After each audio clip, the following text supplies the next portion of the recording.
Welcome to the Taxing Subjects Podcast. I'm Ryan Norton. Now, today will be another episode filmed from my home office. Unlike some people who choose to record their videos with an appropriate background, like a bookshelf filled with actual literature, I decided an out-of-focus shot of video games was a much better choice. Is that a Dark Souls 1 Collector's Edition? I'll never tell. All right, it's time to talk about why you're here. Tax industry updates. The bulk of today's episode will cover the latest IRS announcements about economic impact payments, and there's also an announcement about the all-new virtual settlement days. But first, some news about the May 2020 enrolled agent exams. Now, the IRS recently announced that all May special enrollment examination tests in the United States and Canada will be rescheduled due to the closure of testing centers. Prometric, the company administering the tests, noted that they had sent email notifications to those who were scheduled to take their exam in May, and that they would call test takers to reschedule. If you or someone in your office needs to reschedule their EA exam, call Prometric at 800-306-3926 or 443-751-4193. Again, those numbers are 800-306-3926 and 443-751-4193. The IRS announcement also noted that the 2-year carryover period for special enrollment examination candidates will be extended for an additional year, giving anyone who has passed one portion of the 3-part EA exam additional time to complete the remaining parts. If you completed Part 1 last year, you now have 3 years to complete Parts 2 and 3. Now, another in-person IRS-related event that has been canceled, settlement days, sort of.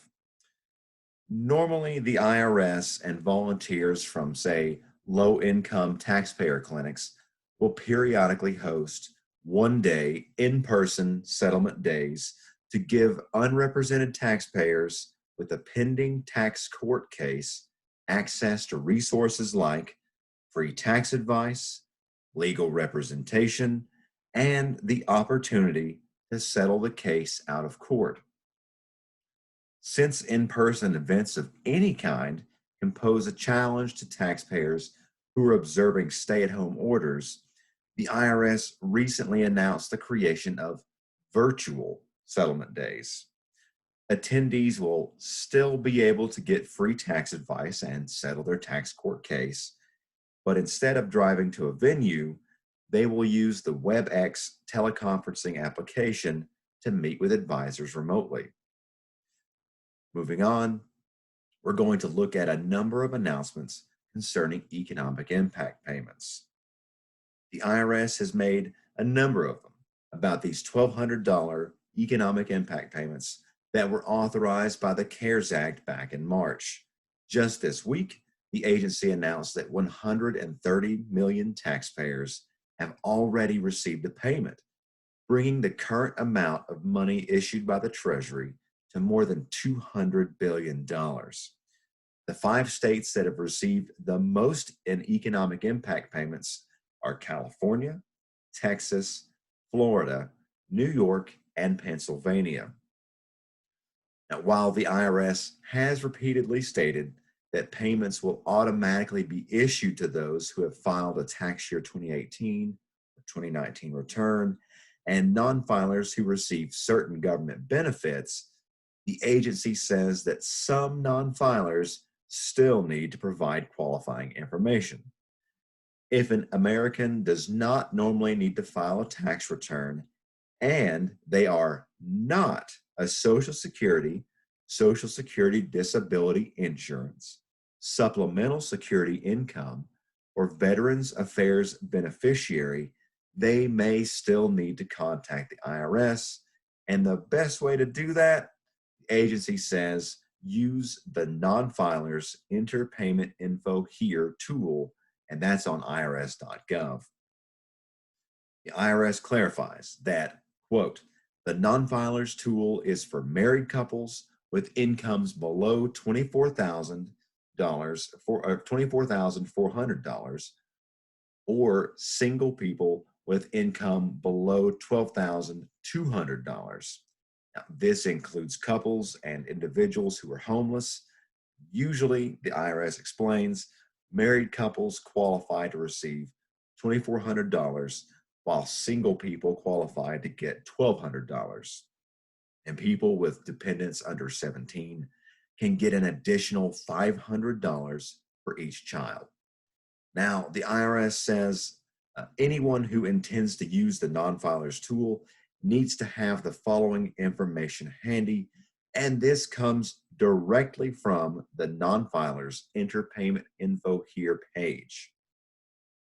Full name, current mailing address, and an email address, date of birth and a valid Social Security number, bank account number, type, and routing number if you have one, identity protection personal identification number, IP PIN, that you received from the IRS earlier this year if you have one, driver's license or state issued ID, again, if you have one, and for each qualifying child during 2019, the name, Social Security number, or adoption taxpayer identification number, and that child's relationship to you or your spouse.